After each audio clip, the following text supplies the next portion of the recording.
Hello, hello, hello, hello, hello, hello.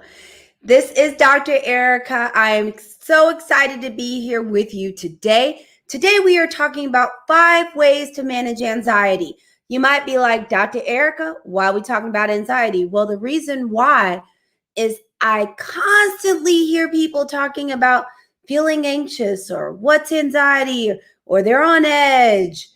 And being anxious seems like it's just become something that everyone is really experiencing right now, given everything that is going on in the world. So I want to give you some practical tips to help you make it through that, because you know what?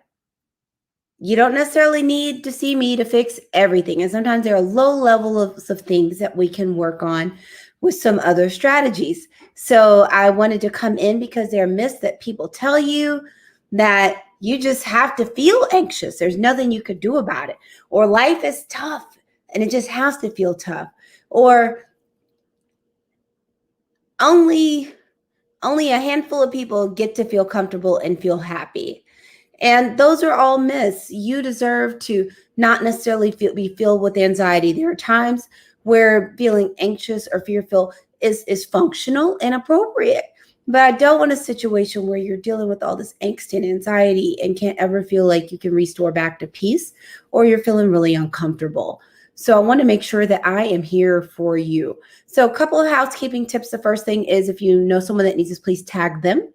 Also, if you know someone that needs this, you can share. Sharing is caring. The last thing is, if you're watching it later, don't even worry about it. Just stick hashtag replay in the comments. Let me know you were here. I would love to see you. Thank you so much in advance. So I am your host, Dr. Ericka, Harvard-trained, double board certified psychiatrist and integrative lifestyle coach. I'm extremely passionate about helping people be better so they could do better and ultimately live better.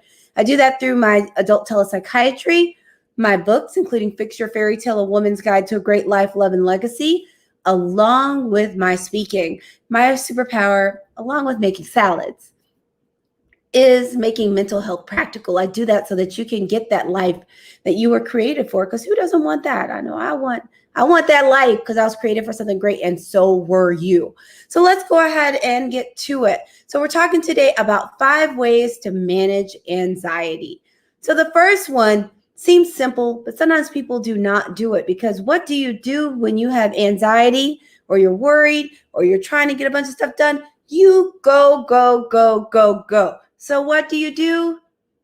Pause. Pausing and stopping for a moment can help you deal with anxiety, because sometimes it ends up like being on the hamster wheel and you're just running, going. And sometimes you just have to pause to break the cycle. Also, it gives you a second to emotionally reset. Sometimes it's just to stop. That pause can look like a few things, from turning off the TV, turning off your computer, just sitting quiet for a few moments, going for a walk, but just kind of pausing all of those thoughts for a moment. So just pressing pause and stopping. And one of the things you can do during a pause, but I want to put it separate because it deserves its own merit, is breathe.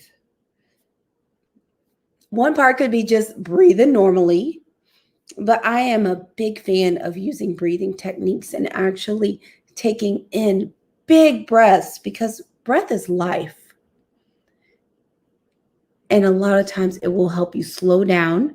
There are numerous breathing techniques, and a lot of them you count. And part of the reason you count is it's a distraction and helps you focus on something other than what's running around in your head. My favorite is 4-4-8 breathing, but there are so many different types of breathing.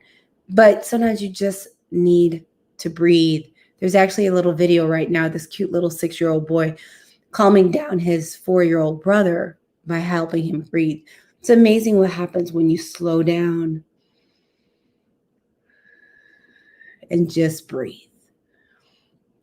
The next thing is sometimes we're anxious because we don't give ourselves any grace. We're anxious and dealing with this anxiety. Then we feel bad about the fact that we were anxious or had anxiety, which then makes us feel even worse. So number one, accept you are human. We are not perfect.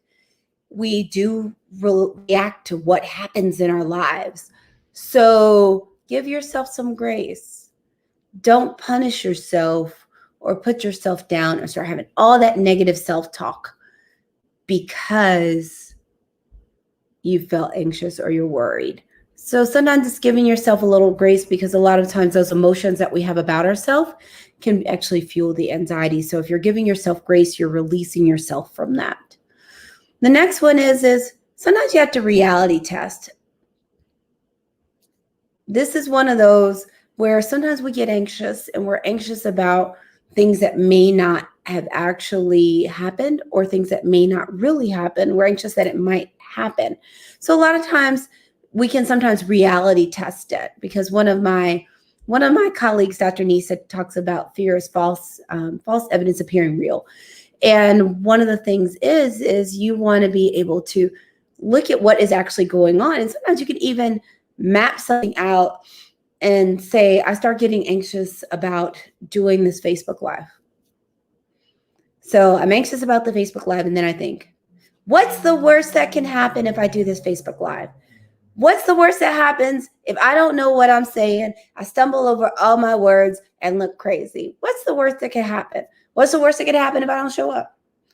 And you realize that the worst actually isn't that bad. So for a lot of things, even if you think about what's the worst or what can really happen, you start realizing that the reality of the matter isn't actually that bad. So one tool is to reality test. The last one is ask for help. Just ask for help. That can be asking for help from some of your friends or family or your coworkers or your boss. If you're feeling anxious or you're feeling overwhelmed and overloaded and need some help, either talking something out or just need some assistance so that you don't have so much on your plate.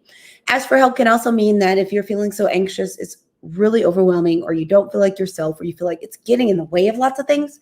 Ask for help can actually be seeing someone like me, a psychiatrist, for therapy, or if it's really bad, medication. But as I said before, I do minimal medication for maximum effect. So if you don't totally need it, I am not going to prescribe it. But asking for help is one of the ways you can deal with this. So let's see what we got. We're going to go ahead and do a quick rundown, and then I'm going to get you out of here. So the first thing is, if you know someone that needs this, please share. If you know someone that needs this, you can tag them. Okay? And also, if you're watching it later, don't even worry about it. Just still put #replay in the comments. Let me know that you were here. I would love to. All right, let's go. So tonight we're talking about 5 ways to manage anxiety, because you know what? Everybody feels anxious right now. So why not have some tools to actually deal with it? Because we're all sold the story that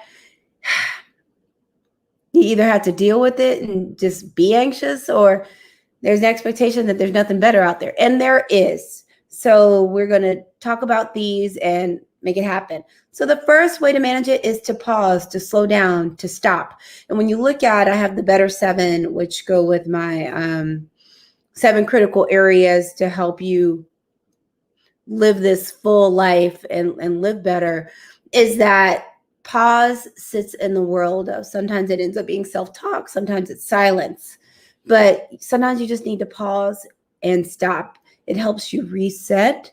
And as we said before, pause can be silence. Sometimes it's turning off the TV or the computer or your phone. Sometimes it's just taking a nap. It can be a lot of different things, but sometimes you just have to stop for a few minutes. And sometimes it can be what number 2 is, breathing. So sometimes you pause and you take some big breaths. And we talked about the fact that breathing also with the Better 7, breathing typically sits around silence. But there are numerous ways to breathe. And these breathing techniques, a lot of them utilize distraction and some other things that will also help calm you down. You're going to be getting oxygen into your body. You're going to be slowing down. Usually when you're doing breathing techniques, you don't do them fast. But sometimes you just need to slow down and take some big breaths. And that'll just help kind of turn the emotional volume down and get you some more oxygen in your body.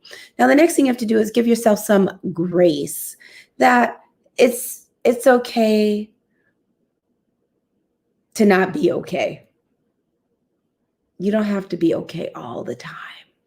So just give yourself some grace, because sometimes when we put all this pressure on ourselves, that actually makes us more anxious. So being able to accept that we're not perfect and we may have little bumps along the road, or even big bumps, can help you make it through it and not add to the anxiety. The next thing is to reality test. And And reality testing actually usually has to do with self-talk, but also can have to do with support, because sometimes we get other people to help us reality test. So sometimes other people will tell us, hey, it's not really that way. It's what you're afraid of or what's going on. You really don't have to be afraid of it. And then we can reality test ourselves, where we think of what is actually going to happen, what realistically can happen in the situation.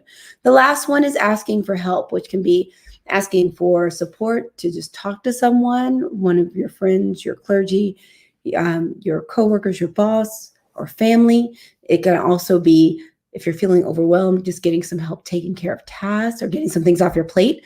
And it also can mean seeing a professional like me to see if there's something more that can be done to help you feel better, especially if you're feeling super overwhelmed or it's getting in the way of everything. You feel like you just don't feel like yourself, or it's just impacting so many areas of your life. You may need to see someone like me, which isn't bad, because you know what? Then we can get you taken care of. So I'm so happy to have had you here tonight. I'm really excited and happy.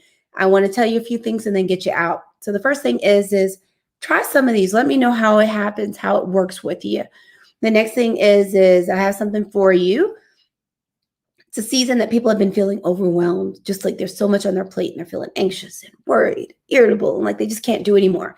So I have a free ebook scrolling. Go to overwhelmblueprint.com, overwhelmblueprint.com.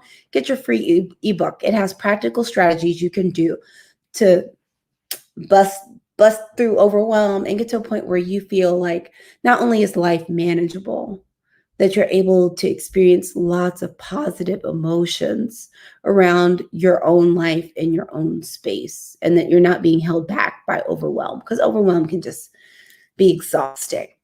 The next thing is, as I said before, I changed my live stream schedule. So I'm just streaming Mondays, Tuesdays, and Wednesdays. So I'll be off for the rest of the week, but I'll be back Monday, coming back with something really special. I have some wonderful women doctors that are going to be my guests for the rest of March.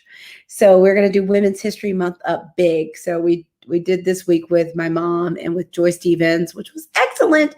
And I have some really great stuff coming to you. So you're not going to want to miss that the next couple weeks. And I just want to implore all of you, please give yourself some grace.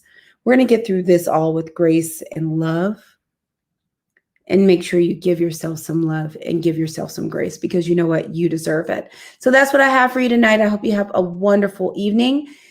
Please make sure to share, if you feel like someone needs this, comment, let me know what you're interested in hearing about. And I'm going to let you out of here. Have a good night.